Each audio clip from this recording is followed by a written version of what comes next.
Você sabia que a palavra miniatura, tão comum, nasceu ligada a uma cor vibrante que há mais de 1000 anos influenciou a arte, a liturgia e até o próprio vocabulário europeu?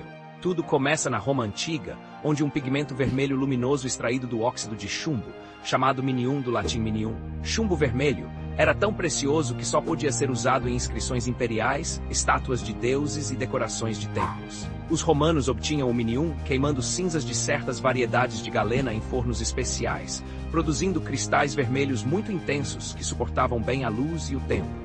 A rota desse pigmento atravessava o Mediterrâneo, chegando às oficinas de escribas e pintores em todo o Império. Com a queda de Roma e o advento da Idade Média, foram os monges copistas dos mosteiros beneditinos e cistercienses que mantiveram viva a tradição desse material. Eles trabalhavam em escriptoria, salas de escrita iluminadas por lâmpadas de óleo, sobre pergaminhos de couro finíssimo, produzidos a partir de peles de boi ou cabra, meticulosamente raspadas e esticadas para se tornarem folhas. Ao transcrever bíblias, livros de horas e tratados teológicos, esses monges utilizavam o minium para colorir as letras capitulares, as grandes iniciais no início de capítulos, e também para adornar os margens com elaborados arabescos, animais fantásticos e cenas bíblicas. Essas letras especiais passariam a ser conhecidas como literae miniatae, ou letras pintadas em minium, pois eram literalmente pintadas com minium. O trabalho exigia uma habilidade quase de ourives. Pincéis de pelos de Marta trançados em espessuras que chegavam a alguns fios, misturas de minium com clara de ovo ou cola animal como ligante, e camadas sucessivas de pigmentos secas ao calor suave de velas. Cada monge artista completava um manuscrito em anos, ano após ano, passando dias inteiros à luz trêmula, quase hipnótica, das tochas. O uso do vermelho não era meramente estético.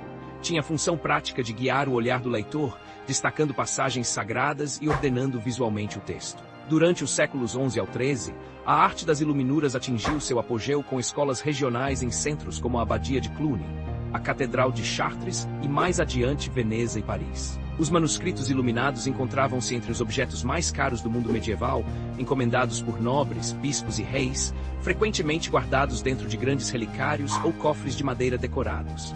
Em documentos de inventário de palácios e catedrais, o minium era listado ao lado de ouro em pó, sinal de quão valioso era esse ouro vermelho. Com o Renascimento e o surgimento da imprensa de Gutenberg no século XV, o uso do minium em manuscritos foi diminuindo à medida que os livros impressos se popularizavam. Ainda assim, o termo miniatura, inicialmente usado em italiano medieval como miniatura, a forma feminina de miniato, pintado em minium, já havia se consolidado para descrever as pequenas pinturas decorativas nos livros. E ao migrar do italiano para o francês e em seguida para o inglês no século XVI, o vocábulo acabou perdendo sua conexão cromática. Em vez de evocar o vermelho vibrante, miniatura passou a significar obra em pequena escala.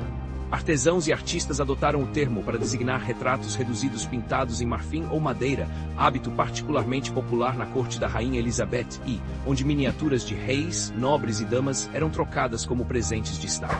No século XVII, retratistas como Nicolas Hilliard e Samuel Cowper elevavam a miniatura à sua forma mais refinada, capturando detalhes de lantejoulas em vestidos, texturas de rendas e brilhos de joias, num espaço menor que a palma da mão. Ao longo dos séculos XVIII e XIX, o conceito de miniatura se expandiu em várias direções. Casas de bonecas vitorianas, com mobília em escala 1:12, dioramas militarísticos, representando batalhas napoleônicas em exércitos de chumbo pintados à mão, e coleções de modelos de navios e trens com trilhos reais e paisagens em miniatura. Hobbyistas criavam cenários inteiros dentro de caixas, repletos de árvores, rios e até pequenas lâmpadas a óleo, um testemunho do legado semântico que começara com um simples pigmento vermelho.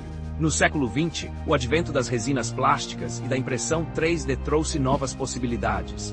Esculturas microscópicas, circuitos em miniatura em chips de computador e protótipos de engenharia. Ainda hoje, arquitetos e engenheiros desenvolvem maquetes detalhadas de arranha-céus e pontes usando escalas como 1:100 ou 1:500, chamando o modelo de miniatura sem qualquer referência direta à sua origem linguística. Portanto, da próxima vez que você admirar uma miniatura, seja num museu, num estúdio de modelismo ou numa simples casinha de bonecas, lembre-se: a palavra que descreve o encanto do diminuto nasceu há mais de 1000 anos, das mãos de monges pintando pergaminhos com um pigmento vermelho chamado minium. Essa trajetória, de um mineral romano à linguagem contemporânea, é um lembrete de como as palavras carregam em si histórias profundas e muitas vezes surpreendentes, esculpidas ao longo do tempo, como as próprias iluminuras medievais que deram origem ao termo.